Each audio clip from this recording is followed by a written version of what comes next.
sejam bem-vindos à teleconferência da Companhia Paranaense de Energia, Copel, para a teleconferência sobre a aquisição do complexo eólico Vilas. Informamos que todos os participantes estarão apenas ouvindo a teleconferência durante a apresentação da companhia. Em seguida, iniciaremos a sessão de perguntas e respostas, quando mais instruções serão fornecidas.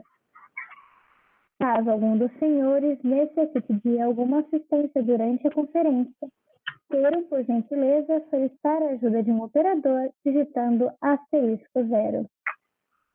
Antes de prosseguir, esclarecemos que eventuais declarações que possam ser feitas durante essa teleconferência relativas às perspectivas de negócios da Copel, projeções e metas operacionais e financeiras constituem-se em crenças e premissas da diretoria da companhia, bem como informações atualmente disponíveis.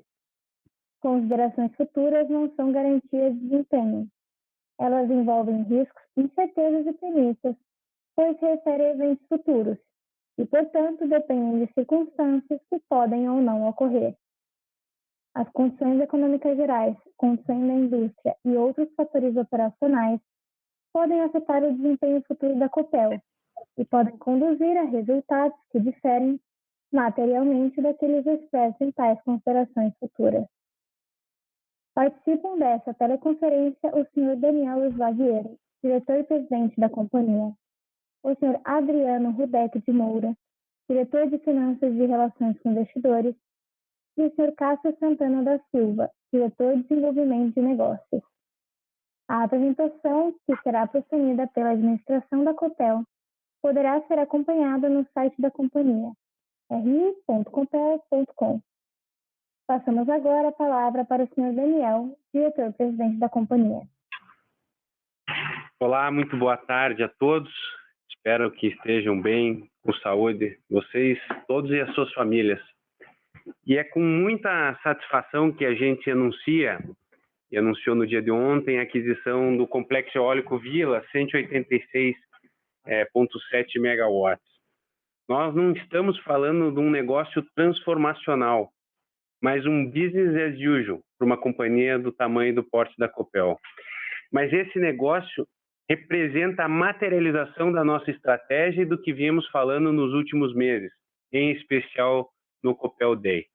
Temos dito que nosso core business é de energia, né? Estamos num processo de desinvestimento de ativos que não têm ligação direta com a geração, distribuição, transmissão e comercialização de energia.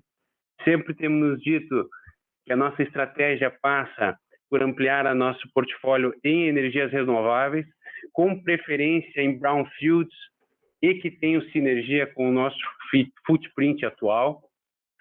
E esse complexo eólico está totalmente aderente a isso. Temos buscado, nesse processo de retomada e de crescimento da companhia, ativos com porte médio, né, onde uma empresa com as nossas características tem vantagens competitivas, como eu acabei de mencionar, estritamente alinhado com a nossa política de investimento, e o Cássio vai detalhar um pouco mais desse ponto.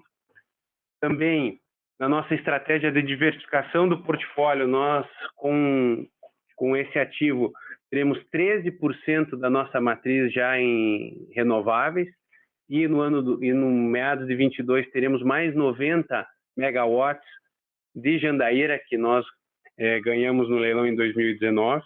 E isso tudo faz parte, né, de uma estratégia maior, né, de crescimento, de penetração e de amplificação da matriz energética e também da mitigação de riscos hidrológicos.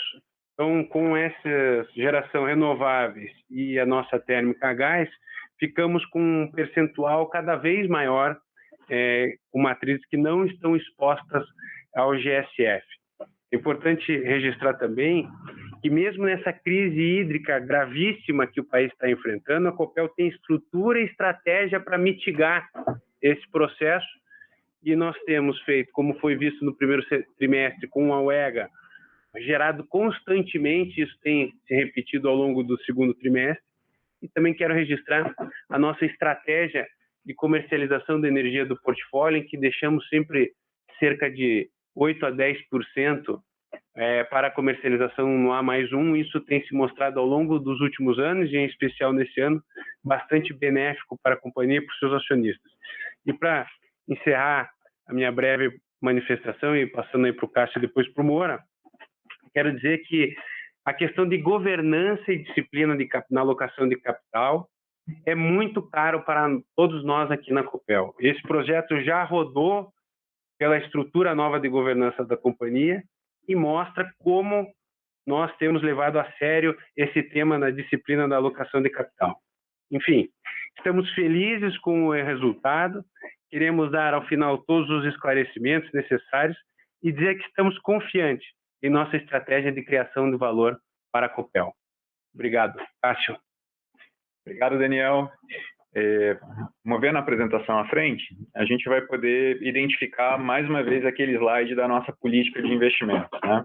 Onde a gente tem uma definição clara, né, de qual é o tamanho, qual é o porte, se é greenfield, se é brownfield, então quais são as características para ativos de transmissão, para ativos hidrelétricos, para ativos fotovoltaicos e, por fim, para ativos eólicos, que é o que a gente vai falar agora.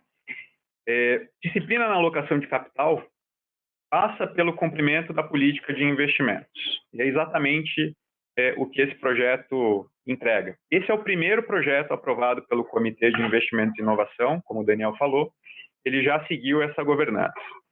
E em destaque, eu mostro para vocês aqui que esse projeto ele agrega sinergias ao máximo dentro da política que a gente desenvolveu. Ele é um projeto brownfield, que já tem, então, energia contratada. Ele está no cluster do Rio Grande do Norte, que é o nosso segundo maior polo, tirando o Paraná, e ele é superior a 150 MW. Então, com isso, ele satisfaz todas as características para que entrasse na priorização da Copel. Agora, apresentando o ativo, o Complexo Eólico Vilas é um ativo de 186,7 MW e ele tem esse potencial de aumentar em 29% o portfólio de energia eólica da companhia com a manutenção da nossa estrutura operacional. Então, a gente agrega 29% de energia, mantendo a nossa estrutura inalterada. Ele é um projeto composto por 5 parques, então, por isso ele chama Vilas, né? Vila Maranhão, 1 e 2, Paraíba, 3 e 4, e Vila Mato Grosso, e que tem um fator de capacidade de 106,3 megawatts médios quando a gente considera o P50. Então, é um projeto com elevado fator de capacidade e acho que fato interessante é que é um projeto que teve 6 medições, né, nos parques, certificado pela ULAWS, e teve mais uma medição que ela está contida no cluster de Serra do Mel, mas serve também para os nossos parques. Então, a gente está falando de 7 medições na certificação, todas elas com no mínimo 4 anos de medição, e o maior projeto, que é o Vila Mato Grosso, ele tem 7 anos de medição, o que dá bastante segurança para a gente de que a gente está adquirindo um ativo completamente aderente ao plano. Seguindo a apresentação, a gente fala sobre a localização. E é uma localização privilegiada, né? Vocês podem ver na foto logo à direita que a gente está falando de um cluster onde está a Ecoenergia, a Iberdrola, a Total, a própria Voltalia, que é o desenvolvedor desse projeto, e é um cluster de 2,4 gigas. Então, um cluster que tem um potencial, inclusive, ainda de ampliação. Pela característica locacional do projeto, ele tem maior geração no horário de pico, então é um projeto que tem uma geração que acontece no momento em que a carga está alta, então ele é bastante atrativo nesse sentido também. E no nosso modelo de aquisição, a gente já mapeou uma potencial ampliação para parques híbridos, né, para um parque solar também. Então, dentro, inclusive, da nossa modelagem, a gente considerou a instalação de estações solarimétricas para que a gente possa, num futuro, trabalhar o desenvolvimento com um parque híbrido. Avançando um pouco na apresentação, e falando sobre um tema bastante importante e relevante para esse projeto, ele é um projeto que tem contratos de longo prazo e uma previsibilidade na receita e resultados. Então, isso traz uma grande vantagem para o projeto. Eu chamo a atenção. Os contratos no ACR, no regulado, eles têm vigência até 2043 e representam aí aproximadamente 35% de todo o volume de energia para esse projeto. Os contratos no ACL, a gente tem contratos, então, até 2030, com uma representação média aí de 51%, e dentro da nossa estratégia de agregar sinergias para as companhias do Grupo Copel, parte desses contratos, inclusive, é firmado com a Copel Mercado Livre, o que aumenta as sinergias indicadas aqui para esse projeto. A gestão de portfólio da energia descontratada, ela será feita pela Copel Jet, né, podendo tradear toda essa diferença que tem entre o P50 e o P90, e remonta aí em algo em torno de 13% da energia disponível para esse projeto. Seguindo a apresentação, um ponto bastante importante também são as sinergias operacionais e os aspectos ambientais desse projeto, né? Então, como eu falei, ele aumenta em 29% o portfólio de energia eólica, mantendo a nossa estrutura operacional, e isso traz uma possibilidade para a Copel de diluição de cerca de 3 milhões em custos fixos por ano. Outra grande vantagem é que a Copel Geração e Transmissão já presta OEM no Rio Grande do Norte, e aproximadamente 50% de todo o OEM deste parque será de prestação de serviço também da Copel Geração e Transmissão. Os contratos dos aerogeradores, eles já vêm com um full scope, né? O Siemens Gamesa, 10 anos, o Nordex Acciona, de 15 anos, e isso também traz uma segurança bastante grande de que a gente tem um projeto com o OEM bastante bem negociado, bastante redondo. E por último, né, sobre os aspectos ambientais, é um projeto eólico, portanto, ele está diretamente relacionado com a nossa estratégia do ESG, né? Então, a gente vai a um passo consistente, né, no plano de neutralidade de carbono da companhia, e num futuro, uma futura possibilidade de geração de certificados de energia renovável. Eu vou passar agora para o Moura para ele falar um pouco sobre o contexto financeiro do projeto. Obrigado, Cássio. Boa tarde a todos também. Obrigado pela participação de cada um de vocês aí no nosso call. Eu tenho apenas um slide que eu gostaria de dividir com vocês, que é o slide 9, mas antes eu queria dizer que realmente nós estamos muito satisfeitos com essa aquisição. Certamente um passo muito importante aí na execução da nossa estratégia de agregar valor aos nossos negócios com crescimento sustentável. Enfatizo que essa aquisição seguiu rigorosamente critérios de avaliação técnica e financeira implementados recentemente, como parte de um processo de melhoria de governança na disciplina de alocação de capital, inclusive com a elaboração de uma política de investimentos que já foi comentada e também com a criação do Comitê de Investimentos e Inovação, também que estão dando suporte a toda essa análise. Essa nova governança nos deu um conforto suficiente para seguirmos em frente e propor ao nosso Conselho de Administração a sua aprovação. Fomos muito realistas em nossas análises e consideramos todos os riscos envolvidos, bem como a nossa capacidade de gestão desse ativo. Essa aquisição também está totalmente alinhada com a nossa meta de adequar a estrutura de capital da Copel, através de aquisições alavancadas com retornos adequados. Estamos convictos que esse projeto trará retornos bem acima do nosso custo de capital aos nossos negócios, superando hoje os 2 dígitos em termos reais. E ainda temos alguns outros upsides que buscaremos para melhorar ainda mais o retorno desses ativos. Em resumo, nós estamos falando de um enterprise value de 1 bilhão e 59. Lembrando que o fechamento da transação ocorrerá em 30 de novembro, após o cumprimento de condições precedentes. Uma delas é a operação 100% de todos os parques, além das aprovações do CAD e credores. Além disso, o equity value ou seja, o valor que será pago será ajustado na data desse fechamento, então, em 30/11, considerando basicamente aí os ajustes da dívida líquida, que inclui aí um financiamento com o BNB de longo prazo, com vencimentos de 2000 até 2040, com juros bem competitivos. E a partir dessa data de fechamento já vamos reconhecer os resultados aqui na Copel. Então, lembrando que esse retorno de 2 dígitos, ele ainda tem um upside da alavancagem do equity da Copel Jet. Nós pretendemos emitir debêntures para fazer a captação desses recursos, para fazer a aquisição, perto da data aí do fechamento, além da compensação tributária do ágio também, que é bastante relevante. E por fim, o impacto na alavancagem consolidada dessa aquisição, ou seja, a partir de 30/11, o impacto será aí de aproximadamente 0,2 vezes, né? Não, nada muito relevante aí com relação à alavancagem. Ou seja, ainda a gente vai continuar com uma alavancagem baixa, mas seguindo a meta aí na direção certa da nossa ambição de chegar em 2,7 vezes aí a alavancagem.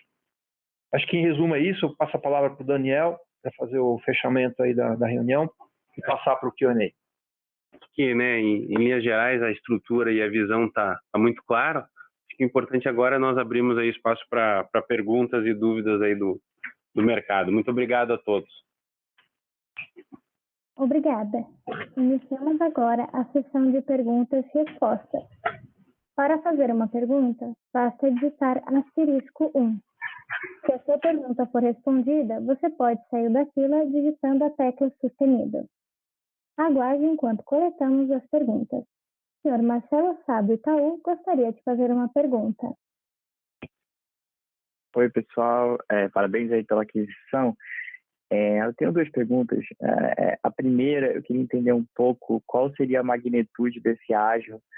Não ficou claro para mim. E onde vocês pretendem utilizar esse ágio? Seria dentro da Copel GT? O uso desse ágio? Essa seria a primeira pergunta. Oi, Marcelo, boa tarde. Moura. Oi, Marcelo, boa tarde. Obrigado pela pergunta. Basicamente, nós estamos falando de um ágio aí na grandeza de R$40 milhões a valor presente. Isso dá mais ou menos 3,5 milhões por ano. E a utilização será na GIT, que vai consolidar esse ativo. Uhum. Não, tá claro. E aí eu acho que a outra pergunta vocês estão basicamente contratados, né, até 2030 com um percentual pequenininho de energia descontratada.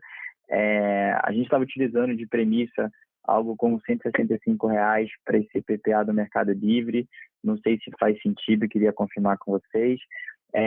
E olhando para frente, depois de 2030 e até a experiência que vocês estão tendo dentro da Copel Geração, né, com venda de energia, como é que está esse mercado de energia agora? Teve um aumento de preço recente, dado, né, esse estresse que a gente está tendo no curto prazo por conta de hidrologia. Se puder dar também um pouquinho de color do que vocês estão vendo para esse mercado, para energia incentivada, também seria útil confirmar o preço do Mercado Livre, se faz sentido essa premissa. Obrigado.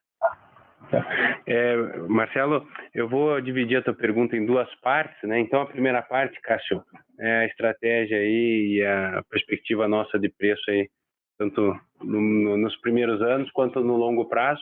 E depois eu falo um pouquinho mais da visão. O Bertol está aqui conosco, que é o diretor-geral da GIT, também se tiver algum dado adicional. Marcelo, respondendo objetivamente, né, a tua pergunta sobre se o valor faz sentido, o que você está utilizando, ele faz sentido, tá? A gente tem aqui sobre os preços de energia, né, dos contratos que foram firmados pela Voltalia, uma proteção de confidencialidade, mas o que a gente indica é que a Copel tem sido sempre um pouco mais conservadora na modelagem do que, de fato, os preços que a gente enxerga no mercado. Então, o que eu posso te dizer? Sim, faz sentido. A gente costuma ser mais conservador aqui na nossa modelagem. E quando a gente considera a energia descontratada de longo prazo, né, então, os preços de longo prazo, eles, na nossa modelagem, eles seguiram também preços similares num range entre 160 e 170 reais. Tá? Isso aí. Então, complementando, né, só lembrando que aquilo que, no nosso ponto de vista, né, Marcelo, está bem razoável os teus números e como o Cássio mencionou, as nossas premissas internas elas são até mais conservadoras nesse sentido. E em relação à visão geral aí do mercado, também nós estamos vivendo aí um pico de estresse, né, pela questão da crise hídrica. Você vê aí energia convencional aí no PLD dos próximos meses para 22 ao redor de 240, 250 reais, incentivada aí já ultrapassando 300, 310, como o Bertol menciona. Esse valor, se não fosse por questões de modelos computacionais, eles estariam, no nosso ponto de vista, até mais elevados, né? Porque ele roda o modelo e ele tem algumas premissas. No entanto, a gente vê isso se voltando à estabilidade e à normalidade aí para os próximos anos. Não acreditamos que isso vá permanecer aí por muito mais no longo prazo. E em relação à energia de longuíssimo prazo, eu diria 10 anos acima, esses percentuais, esses valores continuam muito adequados e muito razoáveis, até porque a gente acha que vai ter esse valor do fio, como ele vai acabar em março do ano que vem, isso no médio e longo prazo sempre vai continuar sendo um diferencial. Então, imaginamos aí, só para concluir, Bertol, se tiver algum ponto adicional, que esse preço vai continuar bastante esticado aí ao longo desse ano, porque nós estamos entrando no início ainda do período seco, então nós vamos ter reflexo aí para 22 e 23 com preços acima do que a média do que a gente tem visto nos últimos anos. Correto, Daniel. E a tua estratégia da Copel, também mencionada, de que deixa um saldo de energia para vender no A+1 e no A+2, onde se obtém preços maiores, está confirmando esse ano, inclusive com um crescimento bem maior em relação ao A+1 e em relação ao A+2, 22 e 23, tanto para a energia convencional como para a energia incentivada. Hoje os preços 240, 250 para o A+1 e acima de 300 para a incentivada no A+1 também. Então a Copel está com quase toda a meta de A+1 vendida nesses preços e tem um adicional de energia que a gente está aproveitando a oportunidade também, sempre segurando e garantindo a exposição do GSF que a gente tem em função do GSF aumentando aí em função da crise hídrica. Acho que o Moura tem um detalhe adicional na questão do ágio. Só voltando, Marcelo, para ficar mais claro aí a tua primeira pergunta com relação ao ágio, a informação que eu te passei é o VPL do efeito tributário dele, tá? Dos 40 milhões de reais, 3,5 por ano mais ou menos. O ágio é muito maior que isso, mas acho que para você aí o que importa é o impacto do tributário, né, do benefício tributário. Não, excelente, pessoal. E aí, aproveitando só porque a gente publicou um relatório, então só queria confirmar que essas premissas estão fazendo sentido, se a margem EBITDA, né, após aquelas sinergias que vocês mencionaram, que eu acho que dá uns 7 milhões de reais, ficaria talvez alguma coisa na casa de 80% com os preços de hoje, né? Obviamente, conforme os PPAs vão acabando, né, essa margem até cai, mas eu diria assim, se você pegasse o EBITDA com os PPAs contratados hoje, pós-sinergia, se seria essa ordem de grandeza a margem que vocês estão estimando? Tá bem adequado essa ordem de grandeza, viu, Marcelo? O que a gente tem trabalhado é um parque com fator de capacidade muito bom, máquinas boas, contratos de PPA bons, e à medida que eles forem se encerrando, e aí está um dos pontos fortes nossos, né, é a estratégia de comercialização do portfólio. Então ele vai entrar dentro desse portfólio aí de 2,4 gigas médios aí que a Copel tem anuais. Então a gente espera não ter nenhuma perda, apesar do degrau, não ter nenhuma perda. Até nesses 13%, a gente é um dos upsides aí de melhorar a rentabilidade do projeto, a gente poder comercializar nessas faixas aí que nós acabamos de mencionar de preços, esses 13%, pelo menos no curtíssimo prazo. Não, claríssimo. Muito obrigado, pessoal. Nós que agradecemos.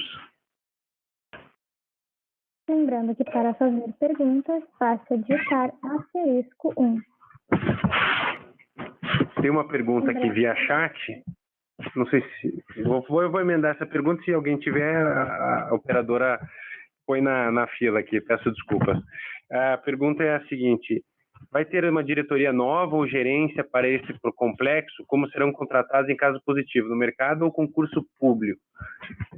Eu mesmo já antecipo, né, nossa questão de concurso público é um assunto que né, não está no nosso radar, não está na nossa previsão de fazer nenhum tipo de concurso público, e nós manteremos e operaremos esse parque com a estrutura atual que a Copel tem. Então, ela faz parte, como foi mencionado aí pelo Cássio, de sinergias. Obviamente, vão ter contratos normais de OIM, de manutenção, mas toda a gestão dele é através da Copel, a operação também é através da Copel, sem incremento de custo. Acho que isso que nos deu aí, foi um dos fatores que nos deu a vantagem competitiva para esse processo, que foi um processo que a Voltalia conduziu com assessores financeiros dela, mas a Voltalia é um parceiro que a gente conhece há muito tempo, a gente respeita, e um desenvolvedor aí com muita competência e excelência, e nós já somos, a Copel já é sócia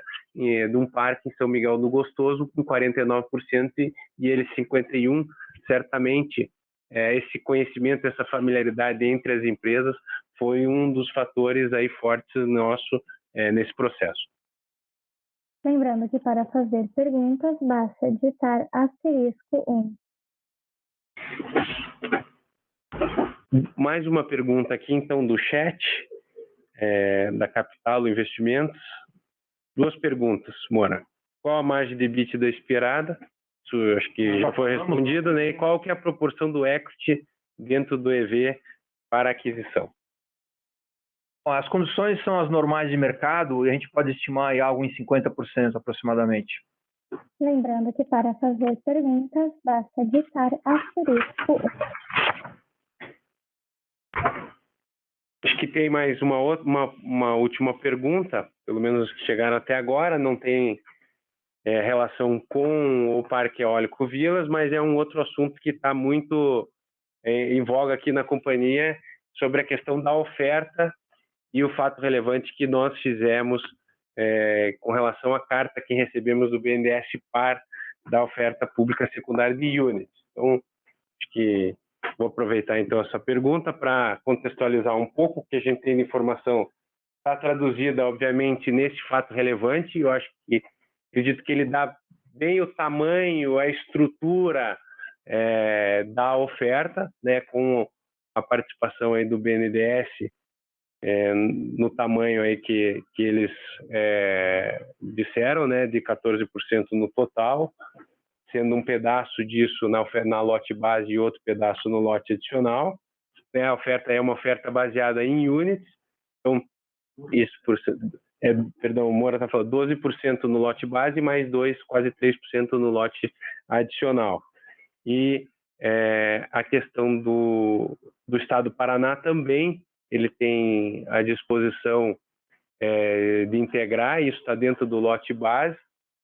E uma questão que sempre pergunta qual é a disposição do Estado do Paraná. Então, o que nós temos visto das declarações do secretário da Fazenda é que a intenção dele sempre foi monetizar um pedaço apenas do potencial do excedente, porque ele crê muito, o Estado crê muito na valorização das ações, e eu acredito que a conversão, o percentual de conversão de units, segundo as informações do secretário, já dão o indicativo do que eles pretendem. Então, acho que essa estrutura da oferta, o tempo e o lock-up aí de 180 dias, como foi mencionado na carta do BNDES, dão bem as linhas do campo. Fica uma questão aí de timing, né? Acho que o próprio Leonardo Cabral, o próprio Bruno Lacoste já mencionaram que eles vão esperar o momento adequado para que haja, até aqui, entre as quais existências do mercado, notadamente a questão de preço. Então, é isso que a companhia tem de informação, mas já acho que está dada aí bem claro para o mercado qual é a intenção dos acionistas nesse processo de oferta secundária. Lembrando que para fazer perguntas, basta digitar *1.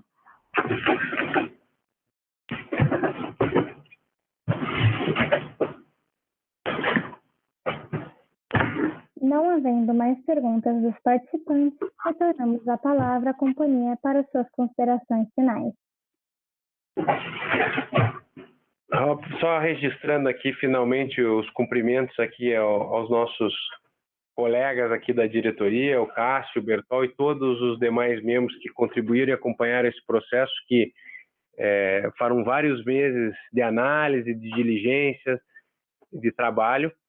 Dizer que nós estamos, como foi dito aí inúmeras vezes, confiantes nesse processo de geração de valor, de crescimento, com sempre uma posição conservadora, analisando as oportunidades. Já tem sido colocado aí, além de eventuais expansões marginais e melhorias que são próprias do nosso negócio, pontos que nós nos leilões de transmissão nós olharemos isso com bastante disciplina, mas faremos aí uma análise detalhada e aprofundada das oportunidades que surgirão e manteremos aí, obviamente, o mercado totalmente a par dos próximos passos, ressaltando que a nossa estratégia ela é uma estratégia que está pública, definida, e nós temos sido rigorosos na execução do nosso plano de negócio. Então, agradeço aí a todos, acho que todos os elementos foram dados, as perguntas foram